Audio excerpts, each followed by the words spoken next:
মহান আল্লাহ রাব্বুল আলামিনের আলিশান দরবারে লাখো কোটি শুকরিয়া আদায় করি যে রব্বুল আলামিন আজকে পবিত্র জুমার দিন, মাসিক তালিমের দিন আমাদেরকে মসজিদে আসার মতো বসার মতো সুযোগ করে দিয়েছেন এবং না চাইতে দুই জাহানের বাদশাহ কামলিওয়ালা নবীজির উম্মত হিসেবে আমাদেরকে কবুল করেছেন। এজন্য শুকরিয়া তান ও রব্বুল আলামিনের দরবারে আবারও বলি আলহামদুলিল্লাহ। সম্মানিত হাজিরিন, আজকের ধারাবাহিক খুতবার বিষয় হলো ইলমে দ্বীন শিক্ষার ফজিলত এবং ইলমে দ্বীন শিক্ষা করা ওয়াজিব হওয়া সম্পর্কে। আল্লাহ রাব্বুল আলামিন আমাদেরকে আশরাফুল মাখলুকাত হিসাবে সৃষ্টি করেছেন, সৃষ্টির সেরা জীব হিসাবে সৃষ্টি করেছেন। রব্বুল আলামিন আমাদেরকে এজন্য সেরা করেছেন,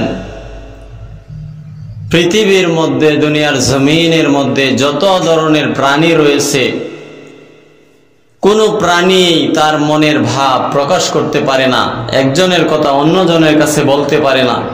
আল্লাহ রাব্বুল আলামিন মানব জাতিকে এমন একটা জবান দিয়েছেন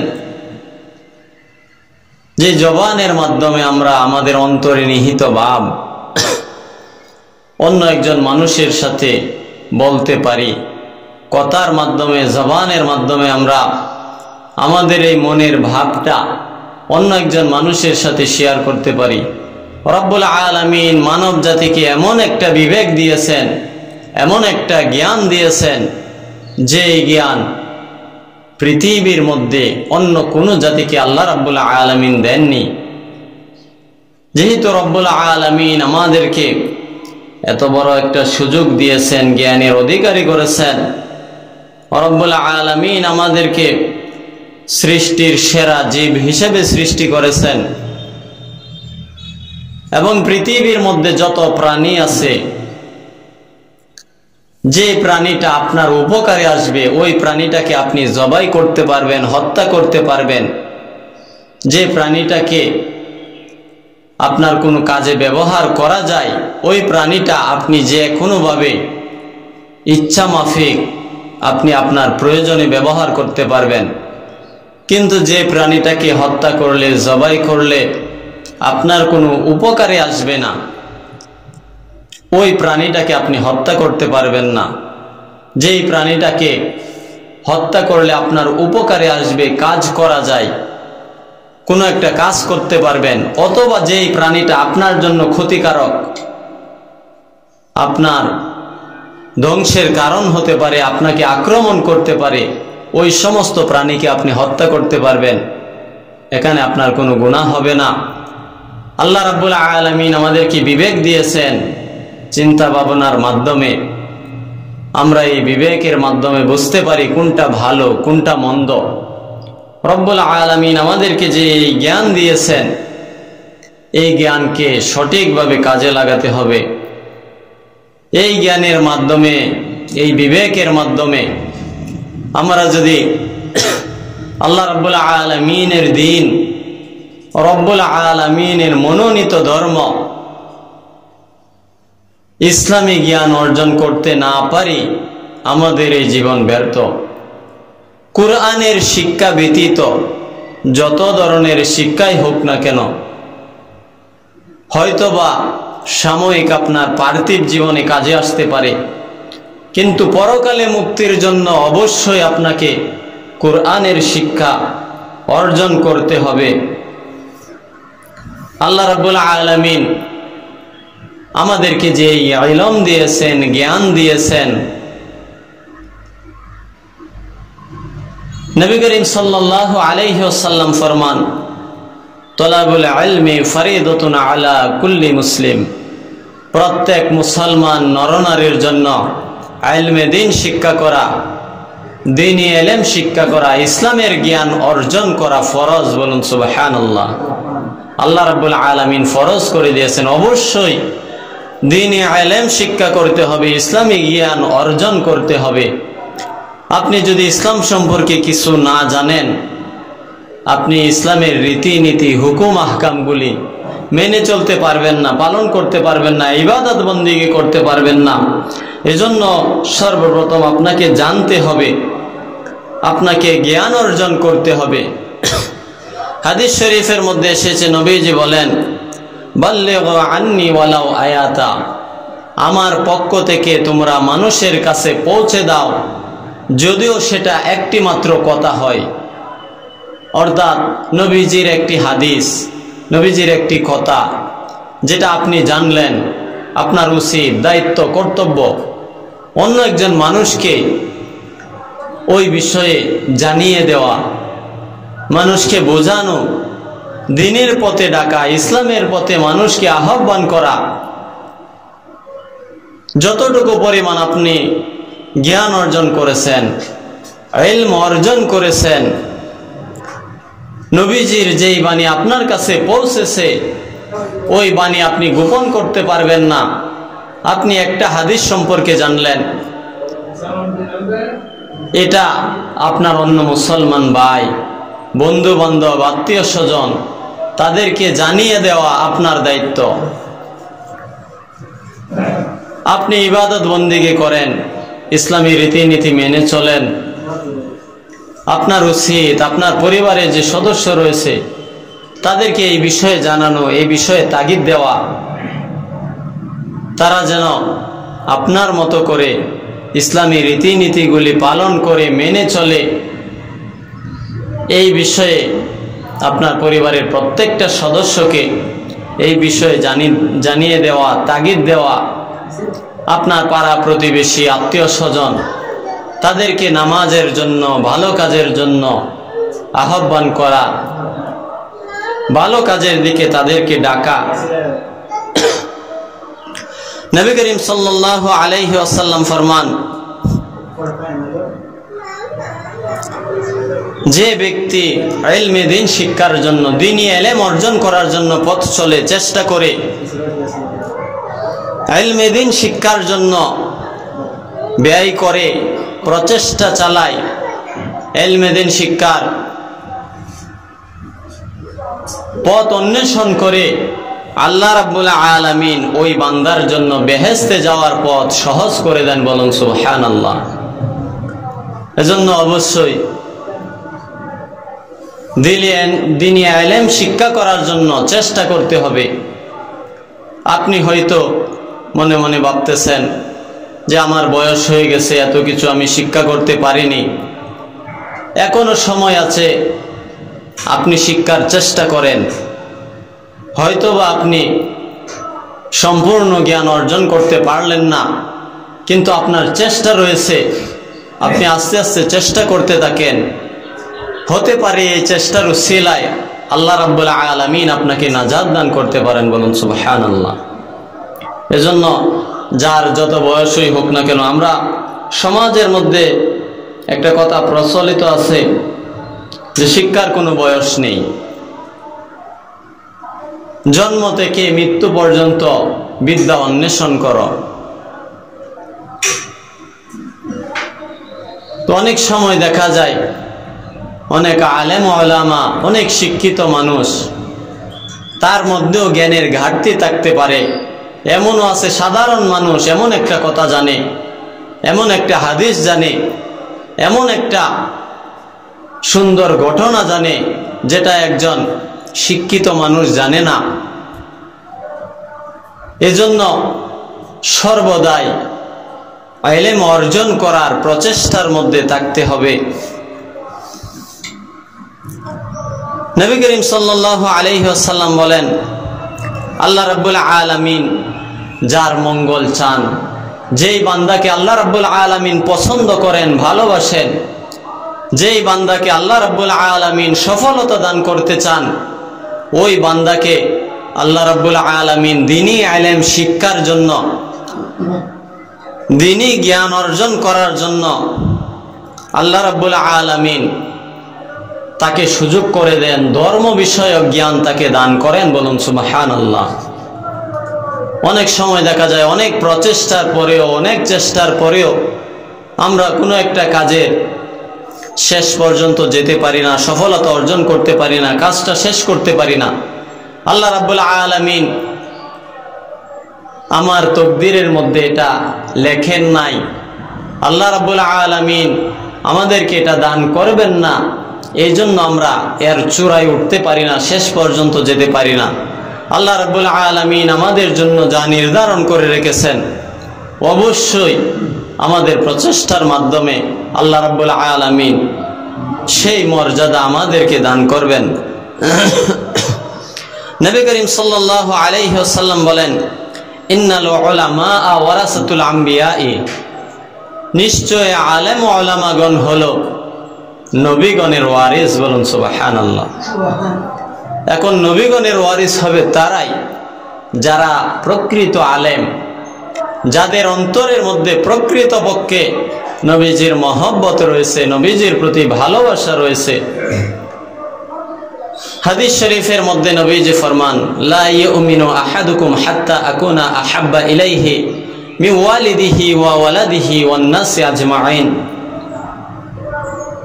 নবীজি বলেন, তোমরা প্রকৃত ঈমানদার হতে পারবে না যে পর্যন্ত তোমার পিতামাতা, তোমার সন্তানাদি, তোমার ধন সম্পদ, টাকা পয়সা, জাগতিক সমস্ত বিষয়, এমনকি তোমার নিজের জানের চাইতে আমি নবীকে বেশি মহব্বত না করবে, সে পর্যন্ত তোমরা ঈমানদার হতে পারবে না। বলুন সুবহানাল্লাহ। এখন আমাদের সমাজে এমনও কিছু আলেম ওলামাগণ রয়েছে যাদের সামনে নবীজির প্রশংসা করলে, নবীজির গুণগান করলে তারা আঘাত পায়, তাদের মুখটা মলিন হয়ে যায়, তাদের অন্তরের মধ্যে কষ্ট লাগে।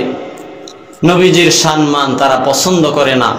প্রকৃতপক্ষে তারা প্রকৃত ঈমানদার না, প্রকৃত আলেম ওলামা না। আল্লাহ রাব্বুল আলামিন যাদের অন্তরের মধ্যে নবীজির মহব্বত ঢেলে দিয়েছেন, নবীজির প্রশংসা করলে যারা খুশি হয়, আনন্দিত হয়, প্রকৃত ঈমানদার হলো তারাই। তো নবীদের ওয়ারিস হবে তারা যারা নবীজির গুণগান শুনলে, নবীজির প্রশংসা শুনলে আনন্দিত হয়, খুশি হয়। ওই সমস্ত আলেমগণ হবে নবীদের ওয়ারিস। বলুন সুবহানাল্লাহ। নবীজি বলেন, বনি ইসরাইলদের মধ্যে, বনি ইসরাইলের উম্মতদের মধ্যে 72 ফেরকা ছিল, আমার উম্মতের মধ্যে হবে 73 ফেরকা। এখানে নবীজি ইহুদি, খ্রিস্টান, নাসারা, বৌদ্ধ, খ্রিস্টান তাদের কথা বলেন নাই। নবীজি বলেছেন আমার উম্মতের মধ্যে হবে 73 ফেরকা, এর মধ্যে একটি হবে নাজাত প্রাপ্ত। সাহাবায়ে কেরাম আরজ করল, ইয়া রাসূলুল্লাহ, ইয়া হাবিবাল্লাহ, গো দয়াল নবীজি, আপনি যে জান্নাতি দলের কথা বললেন, নাজাত প্রাপ্ত দলের কথা বললেন, ওই দলটা কোন দল? নবী করিম সাল্লাল্লাহু আলাইহি ওয়াসাল্লাম বলেন, মা আনা আলাইহি ওয়া আসহাবিহি, যারা আমাকে অনুসরণ করবে এবং আমার পরে আমার সাহাবাদেরকে অনুসরণ করবে, তারাই হবে নাজাত প্রাপ্ত দল। বলুন সুবহানাল্লাহ। আরবিতে বলা হয় আহলে সুন্নাত ওয়াল জামাত, সংক্ষিপ্ত রূপে বলা হয় সুন্নি। বর্তমান সমাজে এমন একটা অবস্থা চালু হয়ে গেছে, আগে যারা নিজেদেরকে সুন্নি পরিচয় দিতে লজ্জাবোধ করত, আহলে সুন্নাত ওয়াল জামাত পরিচয় দিত না, তারা এখন কাটি আহলে সুন্নাত ওয়াল জামাত নামে প্রকাশ হয়েছে, আসল আহলে সুন্নাত ওয়াল জামাত নামে প্রকাশ হয়েছে। তারাও বোঝাতে চাইতেছে যে সমাজের মধ্যে বিভিন্ন ফেরকায় ভরে গেছে, তারাই আসল, তারাই খাঁটি, এই রকম বোঝাতে চাইতেছে। প্রকৃত বিষয় হলো, আপনি যদি নিজেকে সুন্নি হিসেবে দাবি করেন, আহলে সুন্নাত ওয়াল জামাত নবীজির মনোনীত দল হিসাবে আপনাকে প্রতিষ্ঠিত করতে চান, অবশ্যই আহলে সুন্নাত ওয়াল জামাতের আকীদা, আহলে সুন্নাত ওয়াল জামাতের যে বৈশিষ্ট্য রয়েছে, এগুলি আপনার মধ্যে অবশ্যই থাকতে হবে, তবেই আপনি আহলে সুন্নাত ওয়াল জামাত হতে পারবেন।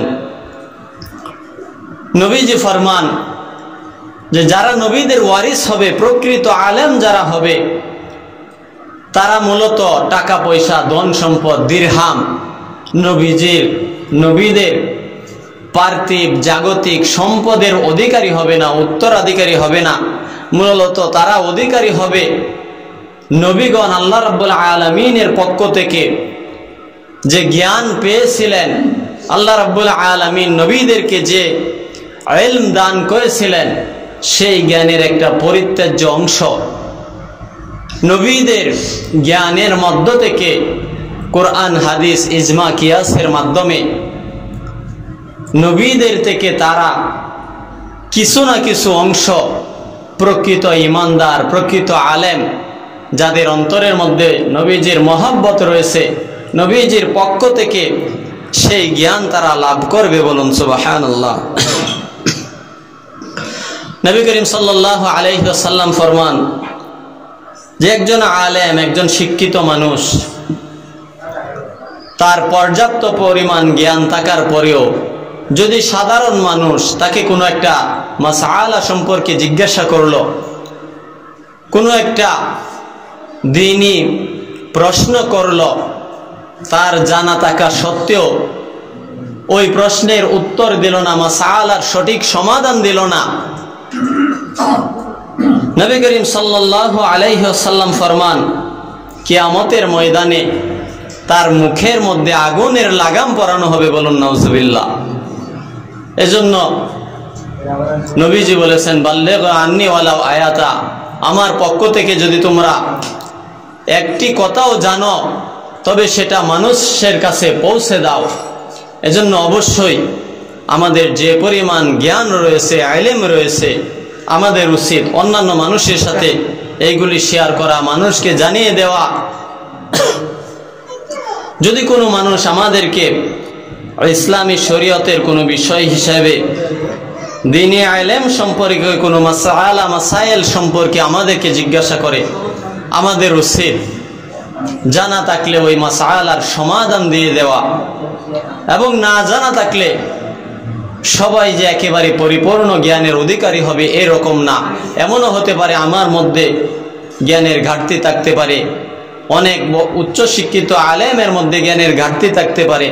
আপনার যদি ওই প্রশ্নের উত্তর না জানা থাকে, আপনি সময় নেন, সময় নিয়ে আপনি ওই মাসআলা সম্পর্কে জেনে অবশ্যই এই মাসআলার সমাধান জানিয়ে দিতে হবে। নবী করিম সাল্লাল্লাহু আলাইহি ওয়াসাল্লাম ফরমান যে ইলম, যে জ্ঞান লাভ করলে আল্লাহ রাব্বুল আলামিনকে খুশি করা যায়, অর্থাৎ ইলমে দ্বীন শিক্ষা করা যে ফরজ, তলাবুল ইলমি ফরিদাতুন আলা কুল্লি মুসলিম, প্রত্যেক মুসলমান নরনারীর জন্য ইলমে দ্বীন শিক্ষা করা ফরজ। এই জ্ঞান যখন আপনি লাভ করবেন, আপনাকে অবশ্যই লক্ষ্য রাখতে হবে, এই জ্ঞান লাভ করার উদ্দেশ্য থাকতে হবে শুধুমাত্র আল্লাহ রাব্বুল আলামিনকে রাজি খুশি করার জন্য, আল্লাহ রাব্বুল আলামিনের নৈকট্য হাসিলের জন্য, আল্লাহ রাব্বুল আলামিনকে সন্তুষ্ট করার জন্য, আল্লাহ রাব্বুল আলামিনের হুকুম পালনের জন্য আপনি দ্বীনি ইলম অর্জন করতেছেন। নবী করিম সাল্লাল্লাহু আলাইহি ওয়াসাল্লাম বলেন, এই দ্বীনি ইলম যদি কেউ শুধুমাত্র পার্থিব টাকা পয়সা উপার্জনের জন্য, পার্থিব সম্পদ উপার্জনের জন্য কেউ যদি দ্বীনি ইলম শিক্ষা করে, কিয়ামতের ময়দানে ওই ব্যক্তি জান্নাতের ঘ্রাণও পাইবে না। বলুন নাউজুবিল্লাহ। আপনি দ্বীনি ইলম অর্জন করেছেন, আপনার মধ্যে ইচ্ছা থাকতে হবে, আমি ফরজ হিসেবে দ্বীনি ইলম অর্জন করেছি, আমার উচিত, আমার দায়িত্ব মানুষকে দ্বীন সম্পর্কে জানিয়ে দেওয়া, ইসলামের পথে মানুষকে আহ্বান করা। পাশাপাশি যেহেতু আপনি এক জায়গায় গেলেন, আপনার পথের খরচ রয়েছে, আপনার আসা যাওয়ার সময় ব্যয় হয়েছে, কিছু না কিছু পারিশ্রমিক, কিছু না কিছু হাদিয়া আপনাকে অবশ্যই দিবে। কিন্তু আপনি যদি ইচ্ছাই করেন যে আমি এই টাইটেল গ্রহণ করব, এই টাইটেল লাভ করব, শুধুমাত্র এই টাইটেল লাভ করলে বেশি টাকা ইনকাম করতে পারবো, এই নিয়ত যদি আপনার মধ্যে থাকে, নবীজি বলেন কিয়ামতের ময়দানে ওই ব্যক্তি জান্নাতের ঘ্রাণও পাইবে না। বলুন নাউজুবিল্লাহ। নবী করিম সাল্লাল্লাহু আলাইহি ওয়াসাল্লাম ফরমান, তোমরা ধর্মীয় বিষয়গুলি পরস্পরের মধ্যে আলোচনা করো, পরস্পরের মধ্যে তোমরা একজন আরেকজনের কাছ থেকে জ্ঞান অর্জন করো, একজন আরেকজনকে শিক্ষা দাও। নবী করিম সাল্লাল্লাহু আলাইহি ওয়াসাল্লাম বলেন, কারণ হলো আমাকে অবশ্যই ইন্তেকাল করতে হবে, এই দুনিয়ার মধ্যে বাহ্যিক রূপে আমি সারা জীবন থাকবো না, আমাকে চলে যেতেই হবে। এজন্য তোমরা দ্বীনি ইলমগুলি অর্জন করো, একজন অপরজনকে শিক্ষা দাও, একজন অপরজনের কাছ থেকে শিক্ষা নাও।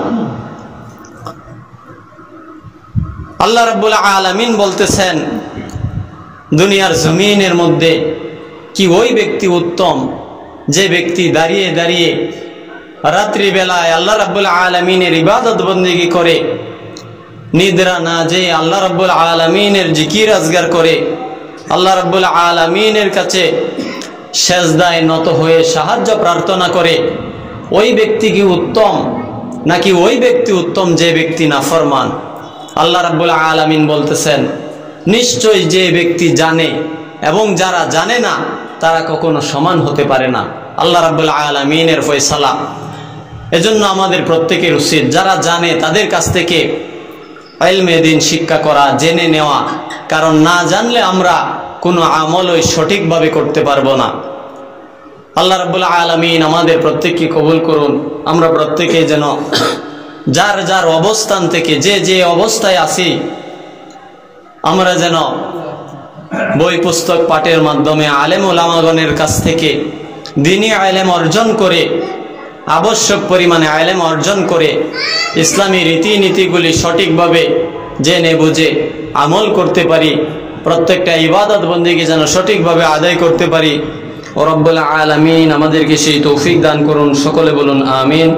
হাদা ওয়া আখির দাওয়ানা আলহামদুলিল্লাহি রাব্বিল আলামিন।